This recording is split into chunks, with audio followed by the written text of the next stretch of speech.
Hey everyone, welcome back to the channel. Thanks for tuning in for another episode. Down here in the basement bait shop, just got done a little bit of rod building. As you can see, I got 3 in the rod turning rack right there. And those are some big rods. Those are actually the butt ends to some salmon trolling rods that my neighbor brought over for me to add some of these. That's right, hook keepers, which in my opinion are some of the most disputed parts of a fishing rod out there. You talk to numbers of different anglers and they're all going to tell you how they like different types and different placement. It is pretty crazy how many friends I have that are adamant, just adamant that if the hook keeper's in the right place, it's a bad rod. Well, the reality is I kind of feel that way too.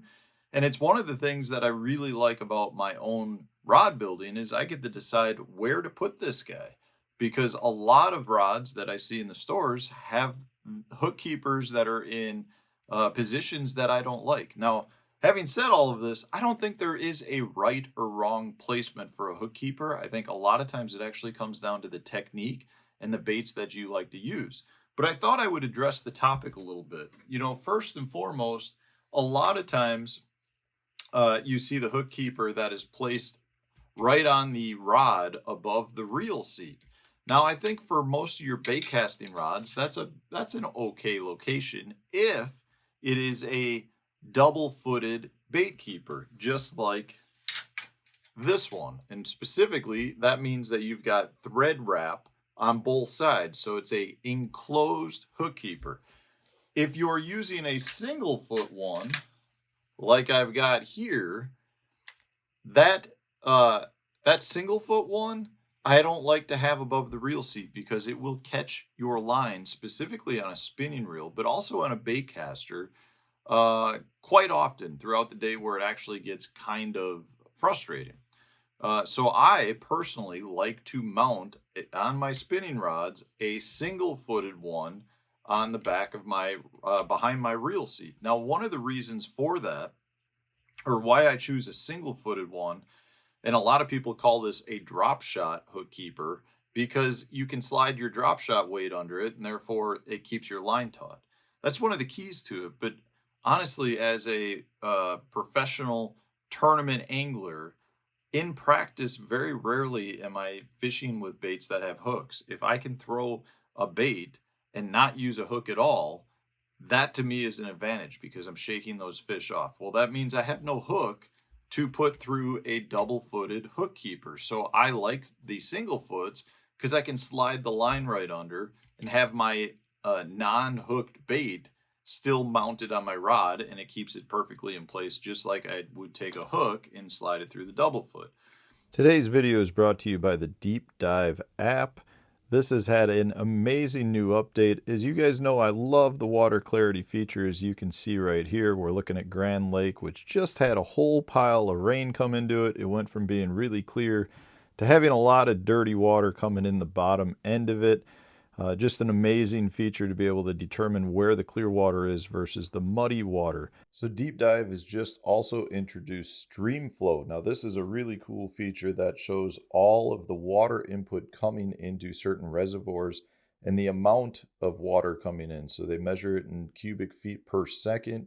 You can see in this case, this is just a small creek, but then you can see the projected as well as the previous flows. If we move up the lake here, get into one of the larger rivers coming in, you can see here that we've got 490 cubic feet per second.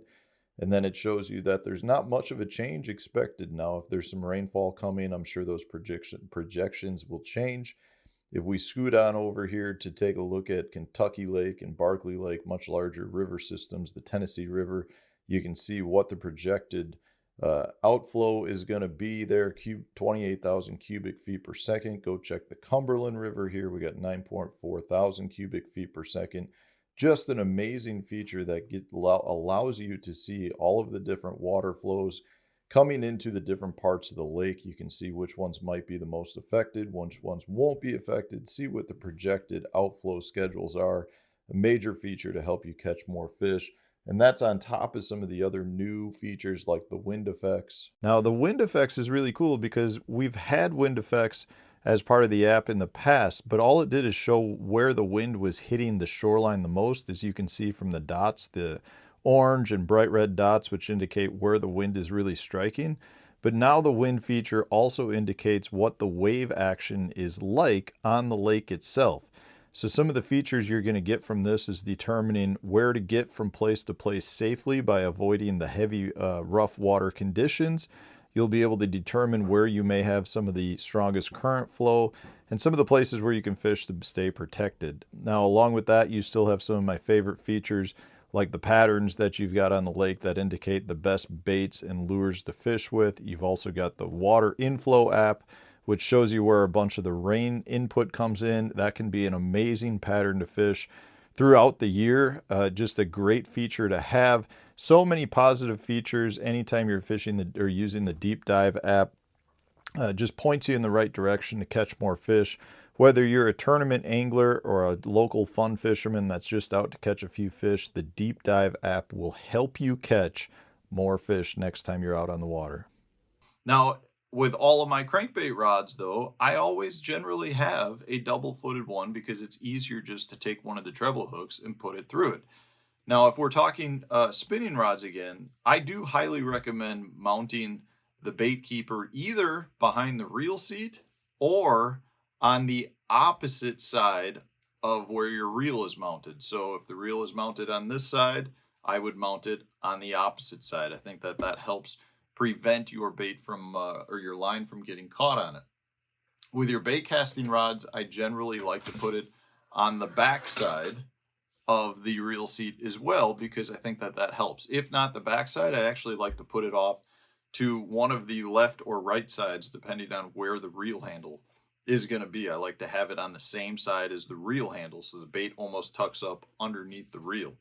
But it is really interesting to me how overlooked the bait keeper goes.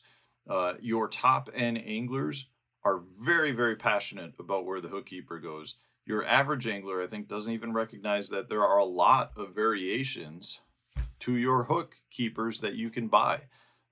These are just off Mudhole, and it's a simple fix if you want to add them. You can go to mudhole.com. You can purchase the style of hook keeper that you want. They have all different sizes, all different styles. And then you can either, if you don't have one on your rod, you can either just mount it on. Like these did not come with hook keepers, so I put in hook keepers on for my neighbor.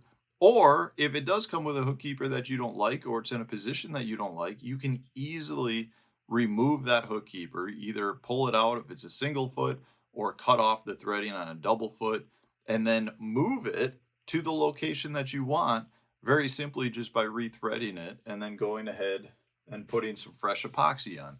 Simple process, and it's one that I will show you how to do. I'm going to be doing a bunch of rod repairs here. I'll be putting out a video soon. I've got just a bunch of different rods that I've had this spring that I've broken guides on or broken a tip top, so I need to replace some things. But simple fixes. The only negative, the only downside is generally if you learn how to do a simple repair, that leads you to building your own rods, which may be a downside to your pocketbook, but I'm going to tell you, if you start building rods, you're going to love it because you can do all of these simple little fixes if you want. And you can do a bunch of things like helping out a neighbor by putting on some fresh hook keepers. Anyways, let me know in the comment section, where do you like your hook keeper, and do you think it's completely overlooked? Because I'm going to tell you, there's a lot of anglers that will argue all day long with you on this topic. Anyways, thanks for watching. I appreciate all the support. Stay tuned, new video coming out tomorrow.